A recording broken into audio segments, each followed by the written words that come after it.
March 17th, 1944. 30,000 feet above Brandenburg, Germany. The air at this altitude was so thin and cold that breath came in ragged gasps through oxygen masks, and any exposed skin would freeze in seconds.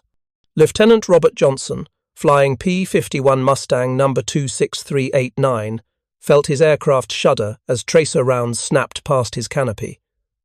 They weren't random shots.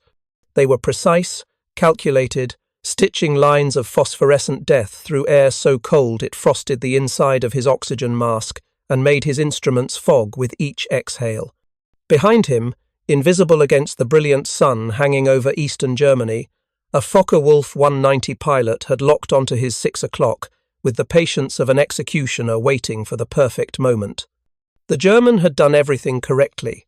He had positioned himself in the sun where American pilots struggled to see. He had built up speed in his dive, accelerating past 400 miles per hour. He had closed to within 300 yards, the optimal firing range where his 420mm cannons could shred a Mustang's thin aluminum skin. His finger rested on the trigger, waiting for the precise instant when deflection angle, range, and closure rate aligned perfectly. Johnson's airspeed indicator trembled at 290 miles per hour, slower than he wanted, a consequence of holding formation during the bomber escort mission. His altimeter unwound like a broken watch as he descended slightly to check his wingman's position. Every instinct, every hour of training at stateside flight schools, every lecture from instructors screamed the same message. Pull hard, wrench the stick back, climb away from the bullets. Turn into the attack, do something, anything, that followed conventional fighter doctrine. But Johnson had learned something in the last 3 months, something born from desperation and refined through a dozen near-death encounters. Something German pilots didn't expect because it violated every rule of engagement they had been taught. Something that turned their perfect deflection shot, calculated with Teutonic precision, into confusion and panic. He shoved the stick forward. Hard. Not gently. Not with the smooth control inputs that flight instructors praised. He rammed it forward with both hands, putting his full strength into the push, driving the Mustang's nose downward so violently that the negative G-force lifted him against his harness straps and made his vision blur. If you're enjoying this deep dive into the story, hit the subscribe button and let us know in the comments from where in the world you are watching from today. The Mustang's nose dropped violently, pitching Johnson against his harness as gravity tried to tear him from the seat. The world inverted in an instant. Sky became ground. Horizon tilted impossibly. His vision tunneled at the edges as blood rushed from his head. His stomach lurched upward, against his diaphragm, creating a nauseating sensation that never got easier, no matter how many times he performed the maneuver. Loose items in the cockpit, a pencil, a crumpled mission map, floated upward in the negative G environment. Behind him, the Focke-Wulf pilot watched his carefully calculated target suddenly plunge downward in a way no aircraft should move according to Luftwaffe training manuals. The American wasn't diving smoothly. He was oscillating wildly, porpoising through the air like a dolphin diving through ocean waves, his aircraft's nose pitching up and down in violent, unpredictable arcs.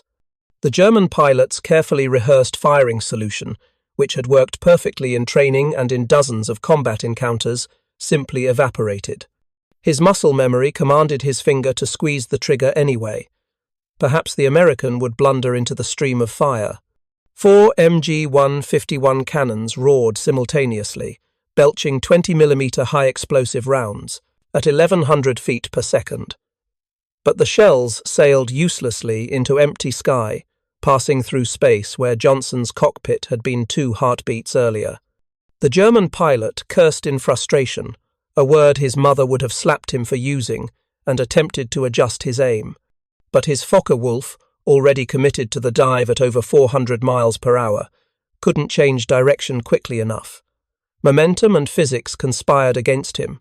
By the time he corrected his stick position and attempted to track the wildly maneuvering Mustang, Johnson had already reversed the porpoise.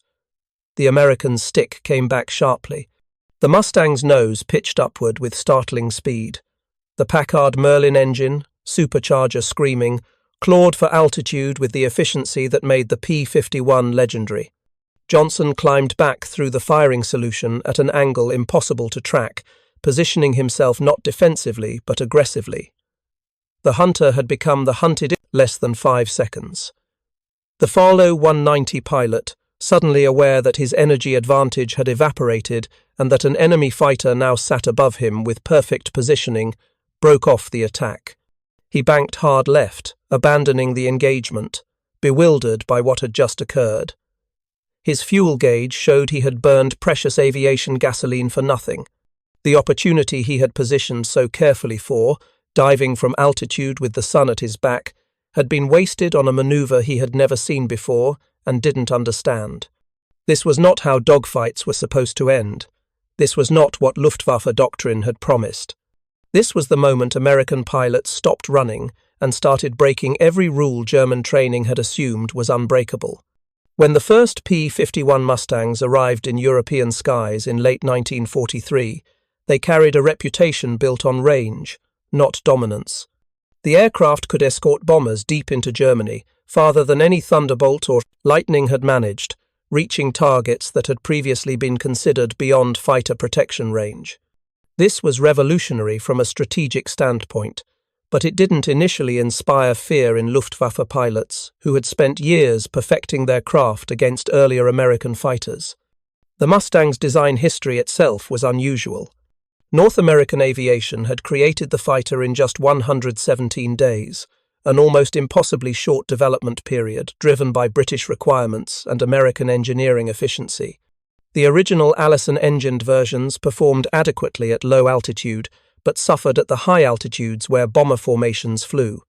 Everything changed when British engineers suggested mating the American airframe with the Rolls-Royce Merlin engine, the same power plant that drove the legendary Spitfire. The Packard Motor Company in Detroit manufactured the engine under license, and the combination proved transformative. The resulting aircraft, the P-51B and subsequent models, could reach speeds exceeding 440 miles per hour at 25,000 feet.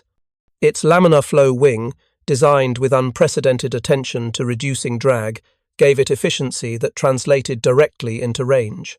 Internal fuel capacity of 269 gallons could be augmented with drop tanks, allowing missions deep into German territory that were previously impossible. But escort duty wasn't glamorous, and it certainly wasn't the kind of combat that built reputations or filled gun camera footage with dramatic kills. Escort doctrine meant flying straight, maintaining formation integrity, staying close to the lumbering B-17 and B-24 bombers whose survival depended on fighter protection. It meant absorbing punishment from German fighters who attacked with impunity, using tactics refined through years of combat. Young Mustang pilots, fresh from stateside training bases where they had logged perhaps 200 flight hours total, found themselves thrust into an environment where Luftwaffe veterans with thousands of combat hours hunted them methodically. Luftwaffe pilots had spent years perfecting the art of the bounce, a tactic as elegant as it was deadly. They would position themselves at altitude, often 5,000 to 10,000 feet above Allied bomber formations, lurking in the sun where visual detection was nearly impossible. They studied the formations, identified weaknesses, calculated angles. Then they dove, building speed until their aircraft screamed through the thin air, and delivered a single devastating burst of cannon fire before climbing away untouched, using the energy from their dive to regain altitude faster than pursuing fighters could follow.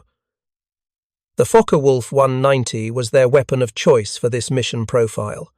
Designed by Kurt Tank and his engineering team at Focke-Wulf Flugzeugbau, the aircraft was built around the BMW 801 14-cylinder radial engine.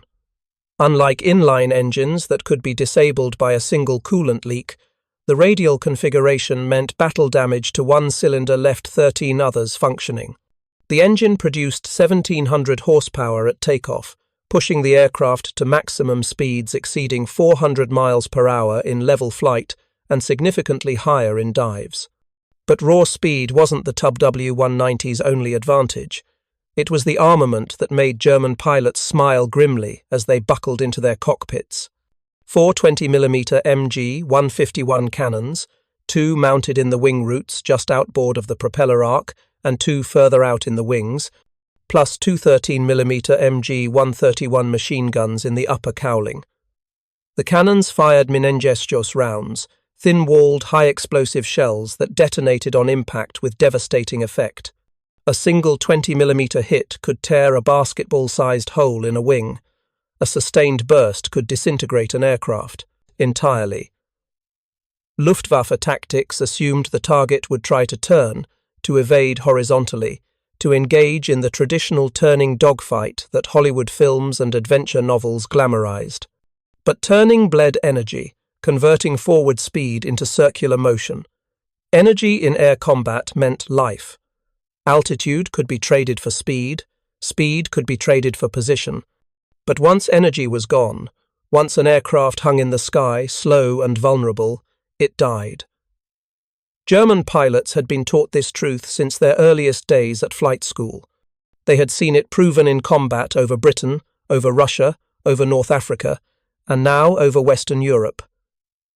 The doctrine was simple, elegant, and brutally effective. Commit to the attack, close to killing range where deflection shooting became almost intuitive, fire a concentrated burst that no aircraft could survive, then use remaining speed to climb back to altitude and safety before the enemy could react. American pilots knew this doctrine intimately. They had watched it destroy squadrons. They had attended memorial services for friends whose aircraft had been torn apart by bounce attacks they never saw coming. They had seen P-47 Thunderbolts and P-38 Lightnings try to dogfight four 190's at low and medium altitude and lose despite the skill and courage of their pilots. The Luftwaffe had refined these tactics through 4 years of continuous combat, and they worked with mechanical precision. American pilots knew this too. They had watched squadrons torn apart by bounce attacks. They had seen P-47s and P-38s try to dogfight FW-190's at low altitude and lose. The Mustang changed the equation slightly. Its laminar flow wing gave it speed and efficiency at high altitude, but at medium and low altitudes, where most dogfights happened, the FW-190 still held advantages. It rolled faster. It climbed harder from a dive. Its radial engine could absorb punishment that would kill liquid-cooled Merlin. Early Mustang pilots treated the 190 with respect, bordering on fear. Then, something shifted. Not overnight, but through dozens of brutal encounters where pilots lived long enough to talk about what worked. The shift began not in briefing rooms but in the cockpit, where desperation forced innovation. Lieutenant Colonel Don Blakesley's 4th Fighter Group started experimenting with violent defensive maneuvers that ignored everything taught in training. One pilot, trying to evade an FW-190 closing from behind, shoved his stick forward into a steep dive, then immediately pulled back, oscillating his Mustang through a series of rapid climbs and descents. The German pilot, expecting a smooth target, fired Intcone air. The story spread.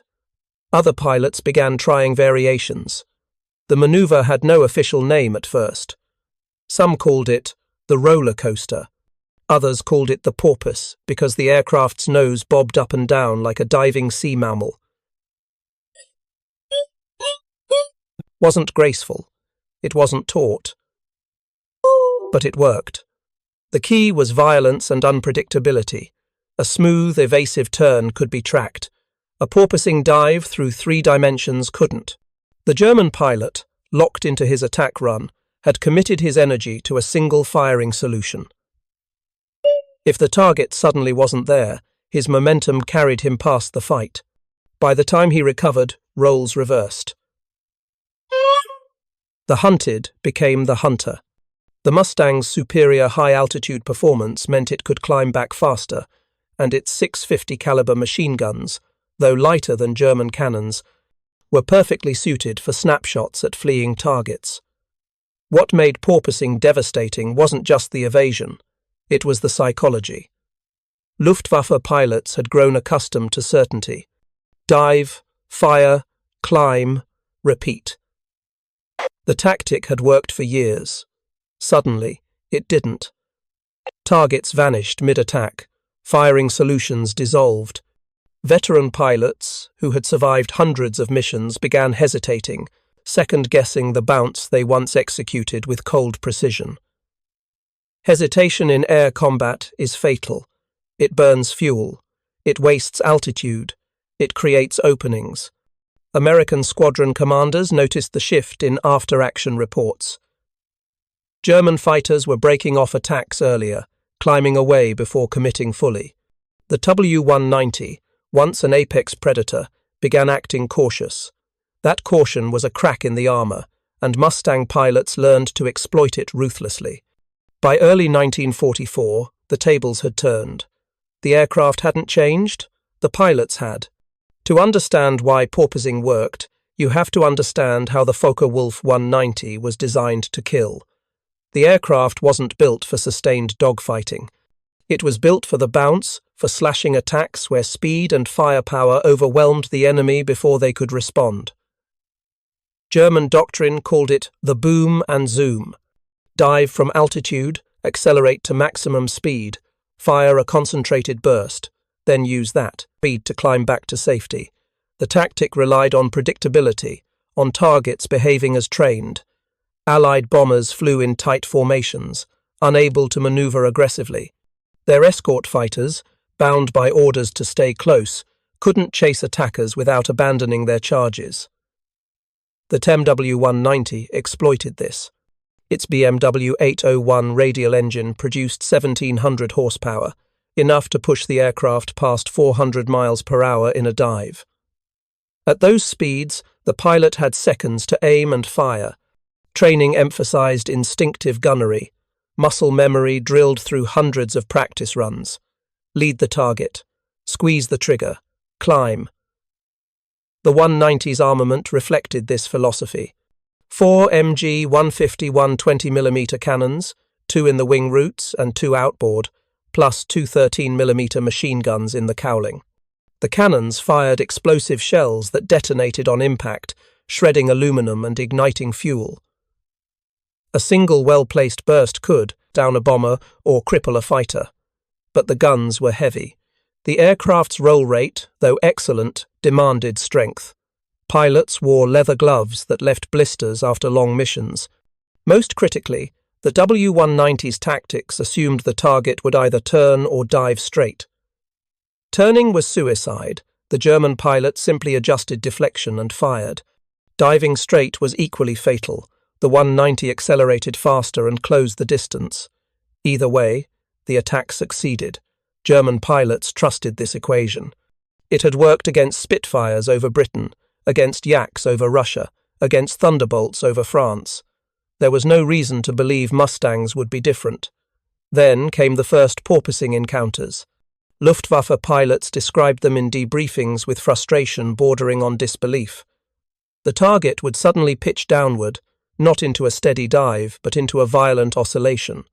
Nose down, then up, then down again, each movement sharp and unpredictable. The firing solution vanished. Tracer rounds passed above, below, behind, anywhere but through the target. By the time the German pilot adjusted, his energy was spent. He was low, slow, and vulnerable.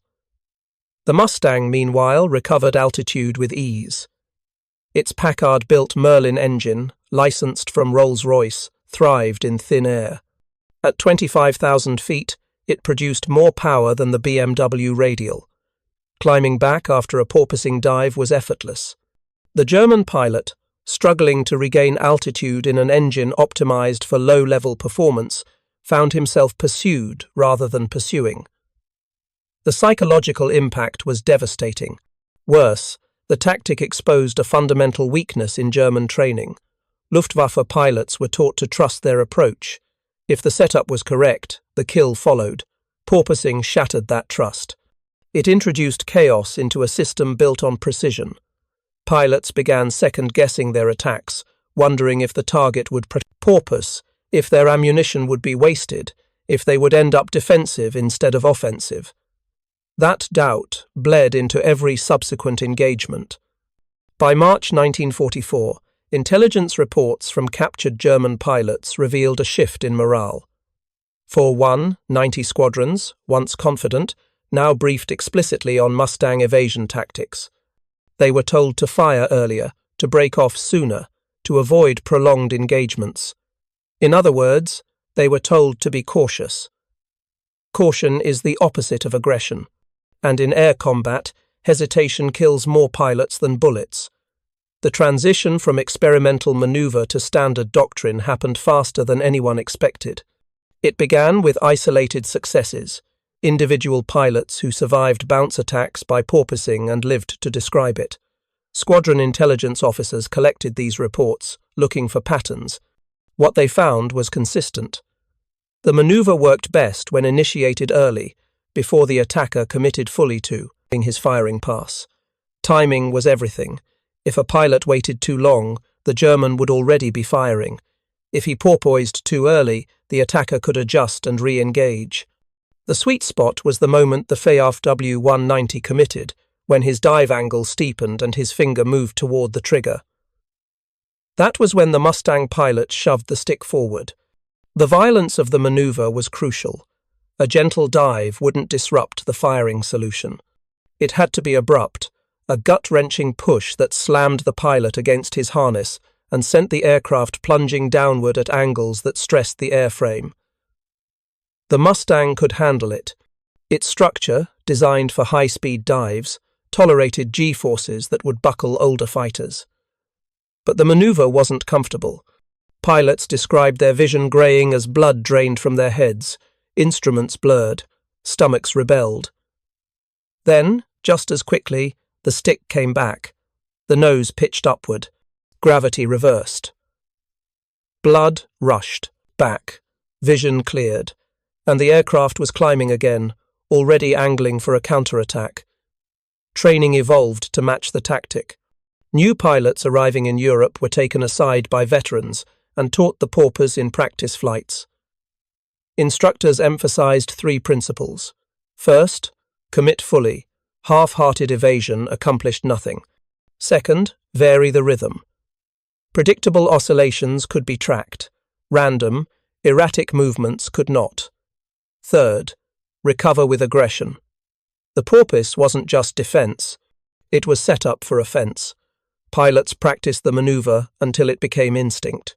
They learned to recognize the visual cues that preceded a bounce attack, the glint of sunlight on a canopy, the sudden growth of a distant silhouette, the faint contrail of a diving fighter. They learned to feel the moment when evasion was necessary, a sixth sense honed through combat. And they learned to trust the Mustang.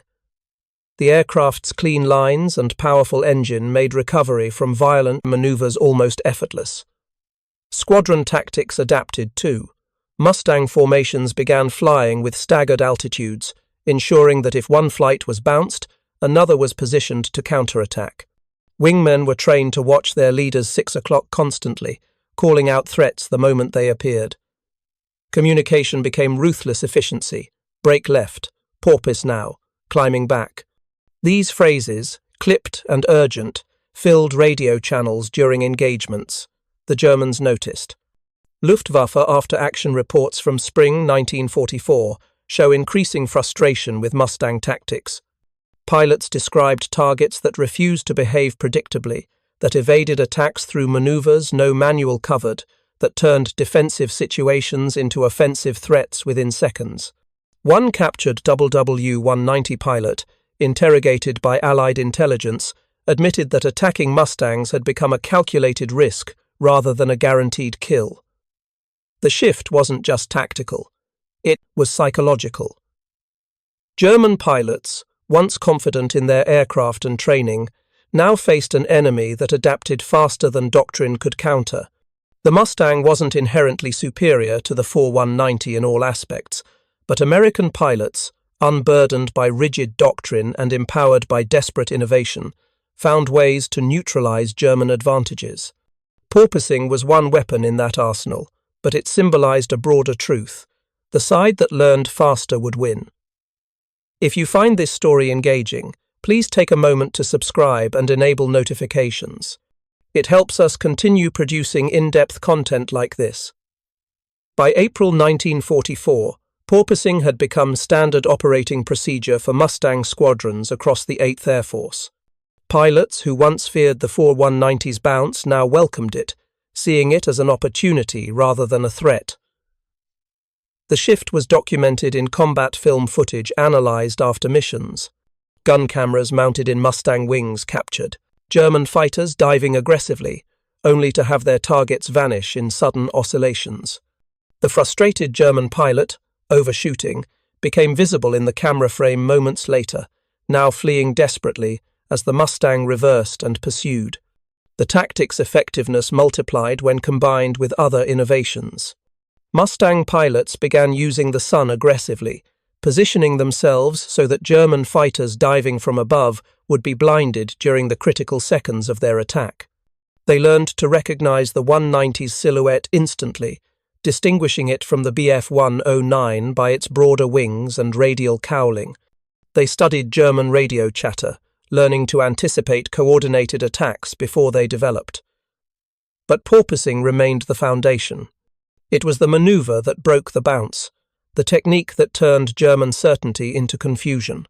Luftwaffe squadrons began avoiding Mustang formations entirely, preferring to engage isolated fighters or focus on bombers despite heavier defensive fire. This avoidance was, in itself, a victory. Any tactic that forced the enemy to change behavior had strategic value. The psychological toll on German pilots deepened as the war progressed. Veterans who had survived years of combat found themselves outmaneuvered by Americans they had once considered inferior. The Mustang, initially dismissed as just another escort fighter, revealed itself as a thoroughbred predator in the hands of pilots willing to innovate. German training, excellent in theory, proved too rigid in practice. It taught perfection, but not adaptation. American training, by contrast, emphasized flexibility. Pilots were encouraged to experiment, to share discoveries, to question assumptions. This culture of innovation created an environment where tactics like porpoising could emerge organically, spread rapidly, and become doctrine within weeks. The bureaucracy that might have slowed adoption in other air forces was bypassed by frontline urgency. If something worked, it was adopted. If it didn't, it was discarded. Speed of learning became a weapon as deadly as any gun. The W190, despite its excellent engineering, could not overcome this adaptive advantage. German industry was already stretched, producing aircraft faster than pilots could be trained to fly them. Fuel shortages limited training hours. Experienced instructors were pulled from schools to fill combat losses. New pilots arrived at frontline squadrons with minimal preparation, expected to survive through instinct and luck. Against veteran American pilots who had mastered porpoising and a dozen other techniques, these novices stood little chance. By summer 1944, the air war over Germany had fundamentally shifted. The Luftwaffe still posed a threat, but it no longer controlled the skies. Mustang formations roamed freely, hunting German fighters rather than merely defending bombers. Porpoising had played a crucial role in this transformation, not because it was a miracle tactic, but because it represented a philosophy. Adapt or die. Learn faster than the enemy. Turn disadvantage into opportunity. The maneuver itself evolved as pilots refined it. Some added barrel rolls to the oscillation, corkscrewing through the air in 3 dimensions simultaneously. Others combined porpoising with throttle manipulation, chopping power during the dive to slow abruptly, then advancing it during the climb to accelerate away. Each variation made the firing solution more complex, the attack more uncertain. German pilots, already struggling, found themselves outmatched not by superior technology, but by superior thinking. Captured Luftwaffe documents from this period reveal attempts to counter porpoising. Pilots were instructed to fire earlier in their dives, before the Mustang could react. They were told to attack in pairs, one pilot forcing the porpoise, while the second capitalized on the recovery. Some squadrons experimented with head-on attacks, where porpoising offered no advantage, but these counters required coordination, discipline, and fuel, all resources the Luftwaffe increasingly lacked.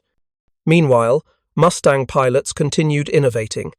They developed visual signals to communicate evasive maneuvers without radio chatter. They practiced defensive formations where one flight would bait attacks while another positioned for counterstrikes. They studied gun camera footage obsessively, analyzing every engagement, dissecting what worked and what didn't. This relentless self-improvement created a feedback loop that accelerated American dominance. The human cost of this air war was staggering on both sides. German pilots, many barely out of their teens, died in burning aircraft or parachuted into captivity. American pilots, despite growing advantages, still faced flak, mechanical failures, and the occasional skilled German ace. But the trend was unmistakable. By late 1944, Luftwaffe sortie. Rates had plummeted. Airfields were bombed, fuel depots destroyed, training programs gutted. The W-190, once feared, became just another target. Porpoising didn't win the air war alone. Strategic bombing, numerical superiority, industrial output, and countless other factors contributed. But it symbolized something profound. It demonstrated that warfare is not just about machines, but about minds. The side that adapts fastest, that questions assumptions, that empowers frontline soldiers to innovate, gains an edge no amount of engineering can overcome.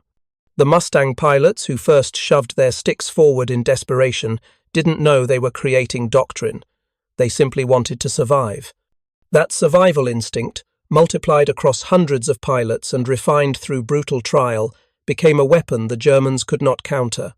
The spring of 1944 marked the moment when the Luftwaffe's psychological armor cracked permanently.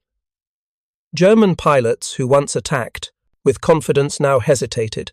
Fu-190 squadrons that once dominated now retreated. And in the skies above Europe, Mustangs with their distinctive bubble canopies and silver paint jobs became symbols not just of American industrial might, but of tactical superiority. The Porpoise, an ugly, desperate maneuver born from necessity, had helped break the Luftwaffe's spine. Lieutenant Robert Johnson, whose encounter opened this story, survived the war with 27 confirmed victories. He later described porpoising as the technique that saved his life more than any other. When asked if he ever feared the W-190, he paused, then admitted he had, in the early days when American tactics were still evolving. But by March 1944, when that German pilot locked onto his 6 o'clock over Brandenburg, fear had been replaced by confidence. He knew what to do. He knew it would work. And when he shoved that stick forward and felt his Mustang pitch violently downward, he wasn't running. He was setting a trap. The German pilot, following doctrine, fired where Johnson had been. His rounds stitched empty sky. Johnson's Mustang porpoised through the attack, climbing back with engine roaring. The German, now slow and vulnerable, broke left desperately. Johnson followed, his 650 calibers tracking smoothly. A short burst, strikes on the wing root, smoke. The FW-190 rolled inverted and dove away, trailing black exhaust. Johnson didn't pursue. He checked his fuel, rejoined his flight, and continued the escort mission. Just another day over Germany. Just another proof that innovation beats tradition.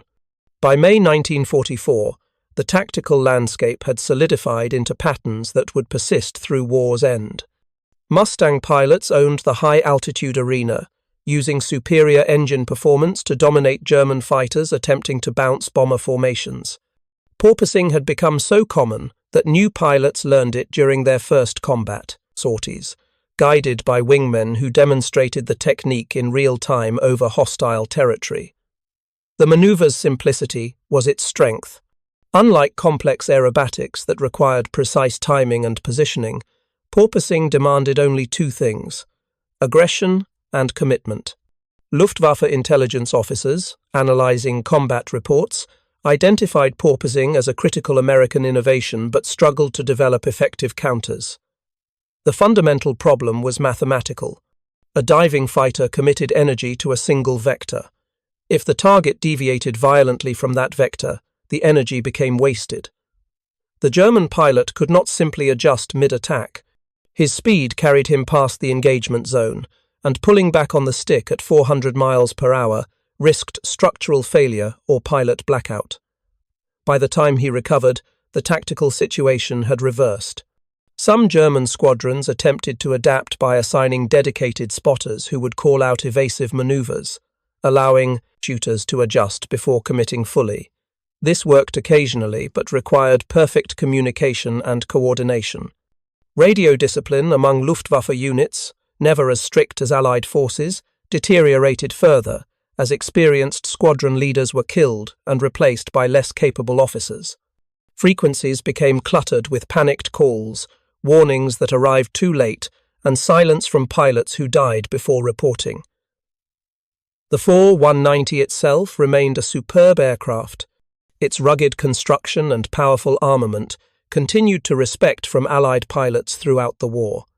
But without pilots trained to exploit its advantages, and with fuel shortages limiting training hours, the 190 became merely adequate rather than dominant. German aviation cadets in late 1944 received less than half the flight time their predecessors had in 1942. Many arrived at frontline squadrons with barely 50 hours of total flight experience. Against American pilots who had accumulated hundreds of combat hours, these novices were lambs among wolves. Mustang pilots, emboldened by success, became increasingly aggressive. They began seeking out German fighters rather than waiting to be attacked, diving on Luftwaffe formations and scattering them before coordinated attacks could develop. Porpoising, initially a defensive technique, evolved into an offensive tool. Pilots would deliberately expose themselves to draw attacks, then use the porpoise to reverse the engagement and position wingmen for killing shots. The tactic became a trap, and German pilots began recognizing and avoiding it, which itself was a victory. An enemy that avoids combat is an enemy defeated without firing a shot. The broader strategic implications were profound. American bomber formations, no longer harassed by sustained fighter attacks, delivered their payloads with increasing accuracy. German industrial capacity, already strained, collapsed under the weight of round-the-clock bombing. W-190 production facilities were struck repeatedly, airfields cratered, fuel refineries destroyed. Even when aircraft were produced, they often sat idle for lack of trained pilots or aviation gasoline. By autumn 1944, Luftwaffe sorties over Germany had declined to a fraction of their 1943 levels. Mustang pilots reported entire missions without encountering enemy fighters. When combat did occur, it was brief and one-sided. German pilots, many on their first or second missions, made predictable mistakes. They attacked from disadvantageous positions, failed to check their 6 o'clock, or panicked when engaged. Experienced American pilots, flying aircraft they trusted and employing tactics proven through hundreds of engagements, dominated these encounters utterly. The porpoising maneuver, by this point, had become so ingrained in Mustang doctrine that training manuals were updated to include it. Instructors stateside taught the technique to replacement pilots before they ever shipped overseas. Gun camera footage showing successful porpoising evasions was analyzed frame by frame, with narration explaining the critical moments when the stick should be pushed forward, how violently to maneuver, and when to reverse. The institutionalization of innovation meant that tactical advantages discovered in combat were propagated throughout the force within months. This stood in stark contrast to German practices. Luftwaffe tactical development, centralized and bureaucratic, struggled to adapt to frontline realities. Innovations proposed by squadron commanders were often rejected by higher headquarters or implemented so slowly that they arrived obsolete. The rigid command structure that had served Germany well in the war's early years became a liability as the conflict dragged on. Flexibility, the ability to experiment and adapt rapidly, proved more valuable than any doctrinal perfection. Individual stories from this period illuminate the human dimension of tactical evolution. Lieutenant James Goodson, flying with the 4th Fighter Group, described an encounter where he deliberately baited an FW-190 into attacking. The German pilot, young and aggressive, dove from the sun exactly as doctrine prescribed. Goodson waited until he could hear the whistle of wind over the enemy's wings, then shoved his stick forward so violently that his helmet struck the canopy. The 190's cannons roared, but the shells passed through space Goodson had occupied a heartbeat earlier. He pulled back, climbing steeply, and rolled inverted to watch the German flash past below, already too far to threaten but perfectly positioned for a pursuit. Goodson rolled upright, pushed throttle to the firewall, and closed the distance in seconds. His 650s converged on the Focke-Wulf 190's engine cowling. The BMW Radial, tough as it was, couldn't withstand concentrated 50 caliber fire. Metal, shredded, coolant, sprayed. The engine seized. The German pilot bailed out, parachute blossoming white against grey clouds. Goodson didn't celebrate. He simply marked the victory on his aircraft's nose art and rejoined his squadron. The encounter, from first contact to enemy bailout, lasted less than 90 seconds. Such brevity was common by late 1944. The Luftwaffe's tactical coherence had disintegrated to the point where individual duels replaced coordinated attacks, and in individual duels, the better trained, better equipped, more confident pilot almost always won. The psychological toll on surviving German pilots was documented in post-war interviews. Many described feeling hunted rather than being hunters. They spoke of scanning the sky constantly, flinching at contrails, breaking off attacks prematurely out of fear that an unseen Mustang was positioning behind them. Combat fatigue, barely acknowledged in German military culture, became epidemic. Pilots flew missions knowing they probably wouldn't survive the month. Morale collapsed alongside sortie rates. American pilots, by contrast, flew with increasing confidence bordering on arrogance. They knew their aircraft were superior at altitude. They knew their tactics worked. They knew replacement pilots and aircraft would arrive to replace losses. This psychological advantage, as much as any material factor, contributed to American dominance. A pilot who believes he will win fights differently than one who doubts survival. Aggression comes easier. Decisions sharpen. Execution improves. The final months of 1944 saw Mustang pilots ranging deep into Germany, escorting bombers to Berlin and beyond, and engaging Luftwaffe fighters wherever found. Porpoising remained a fundamental defensive technique, but by this point it was rarely needed. German attacks had become so infrequent and poorly executed that simply flying standard formations with good situational awareness was often sufficient. When attacks did occur, they were met with overwhelming response. Entire American fighter groups would converge on German formations, turning the sky into a maelstrom of tracers and burning aircraft. The W-190, once the scourge of Allied bombers, faded into history not with a final battle but through attrition. Squadrons were disbanded as losses mounted and replacements failed to arrive. Surviving aircraft were hidden in forests or abandoned on cratered runways. Pilots were reassigned to ground units or to flying obsolete aircraft in desperate defensive missions. By January 1945, the W-190's combat effectiveness had been reduced to negligible levels. The aircraft that had dominated early war skies became a footnote, remembered more for what it represented than for its final contributions. Porpoising, the maneuver that helped break the Fu-190's dominance, continued evolving even as the war wound down. Pilots experimented with variations, combining it with split-S maneuvers, barrel rolls, and high G turns. Each pilot developed personal preferences, modifications that suited their flying style and reflexes. The technique became as individual as a signature, yet its core principle remained universal. Violent, unpredictable movement defeats predictable attacks. Post-war analysis by military historians and tacticians identified porpoising as a case study in organic tactical development. Unlike many innovations that emerged from laboratories or think tanks, porpoising was born in combat, refined through trial and death, and propagated through informal networks of pilots who simply wanted to live.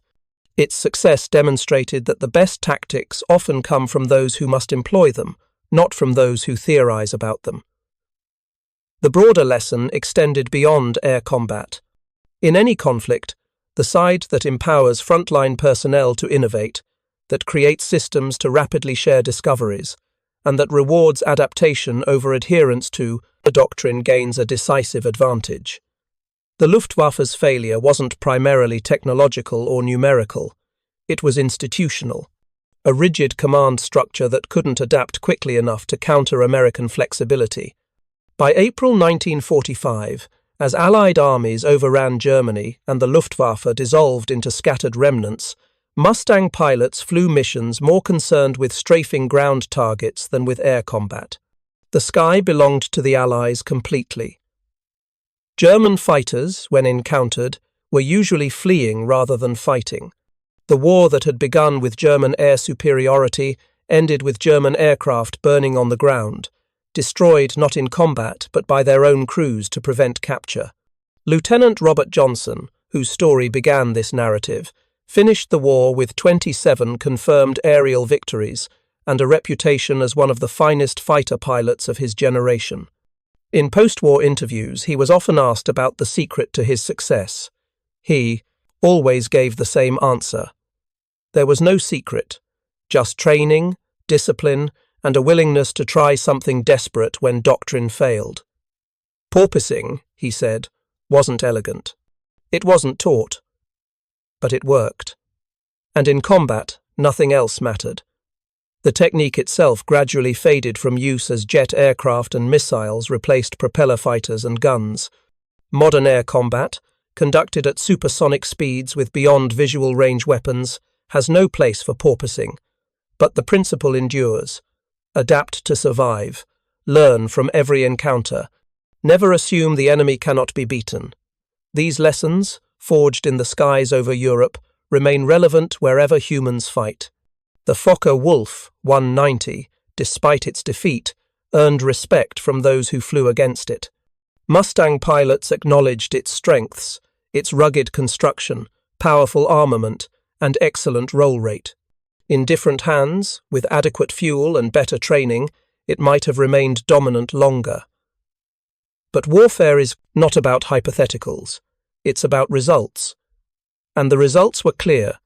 By mid-1944, the Focke 190's reign had ended, broken not by superior technology alone, but by superior thinking.